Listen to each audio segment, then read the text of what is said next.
Hello friends, in this video we are going to see about few analytical questions that may come in your Six Sigma certification exam, particularly at the green belt level.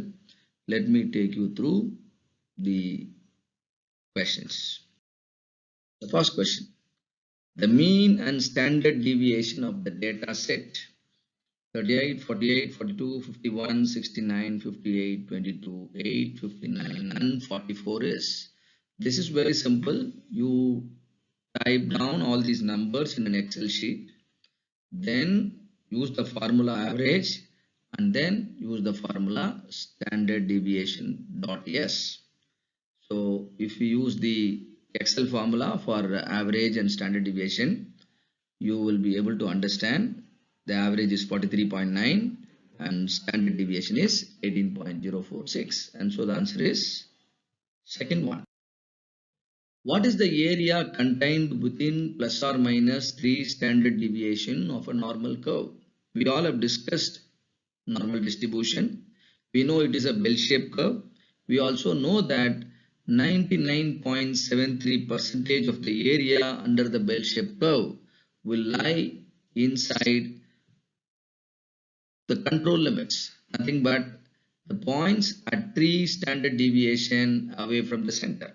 So the question is also asking you to find out the area contained within plus or minus 3 standard deviation of a normal curve. So the answer is 99.73%. Now, which of the following is the correct formula for DPMO? DPMO stands for defects per million opportunities. There are 4 options given. Look at the second option.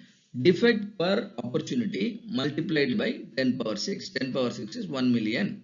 So defect per opportunity into 1 million will give you defect per million opportunities. So the second one is the correct choice. Now there is a problematic question, the analytical question. The dimension of a particular part should be between 225 mm and 230 mm. An operator collected a sample of 100 parts. Process average is 226 and variance is 0.4. Compute ZLT and ZST. For this problem, you must use the sigma level calculator provided to you.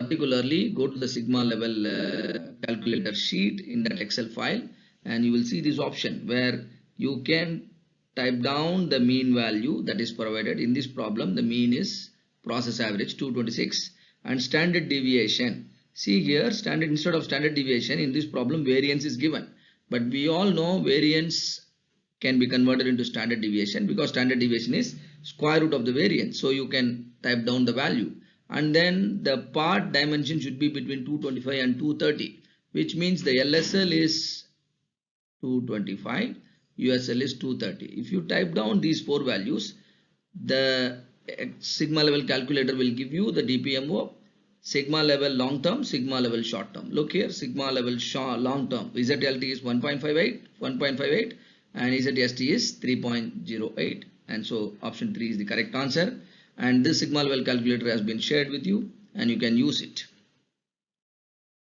Now 3000 dishes are inspected, 60 of them are found defective. What is the ZST?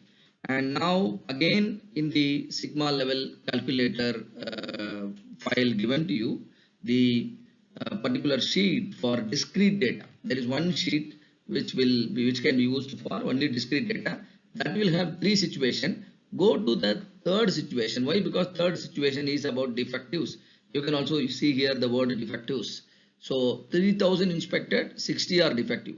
Please type down these 2 values. 60 defectives out of the 3000 sample inspected. Now you get ZST. How much is the ZST? 3.55. So that is the answer. So option B is the correct answer. While editing orders over the phone representative must mandatorily check for 6 fields on the order form. The quality team sampled 200 calls and found 5 defects. What is ZLT? So use the same sigma level calculator, discrete data situation, and now it is situation number 1. And see here, the form contains 6 fields. That means the opportunity for error in each form is 6. And then they took a sample of 200 forms, and see here sample is 200, and they found 5 defects. If you type down these 3 values, you will get ZLT, right? So ZLT is 2.64. So again option B is the correct answer, right? So situation 1 format will help you to solve this problem. For a process Cp equal to 0.94, Cpk equal to 0.33, and if the process is not capable, what action is needed to improve the capability? So CP, generally for any process, the requirement is CP-CPK should be equal, and another requirement is CPK should be more than 1.67. So if CP-CPK are different, so you must move the process mean. Can you notice? Move the process mean, and then look at the CPK value or CP value. Both of them are very low. So we need 1.67. So in addition to moving the mean closer to target, you must focus on reducing variation. So two things you have to do. Two statistical remedy is required. One is move the mean closer to the target and reduce the process variation. So option D is the correct answer. Data being used in the initial setup of a process are assumed to have a normal distribution. Very good. If the nominal, that is the target, is set at the center of the distribution and the specification limits are set at plus or minus 3 sigma from the center, then the CPK is equal to. When the 3 sigma limits are set at the specification, which means your control limits are overlapping with specification limit, and in that situation process is just capable and CP will be 1, and they are asking about CPK. Since they also mentioned the process is centered at the distribution, so CPK will also be 1. So the answer is B, option B. So these hypothesis testing questions, a set of questions, I will be discussing with you in the next video. So thank you very much. In this video, we discussed a few questions from basic statistics, few from normal distribution, and few from the baseline performance, the DPMO, CP-CPK, sigma level, and so on. So thank you for watching this video.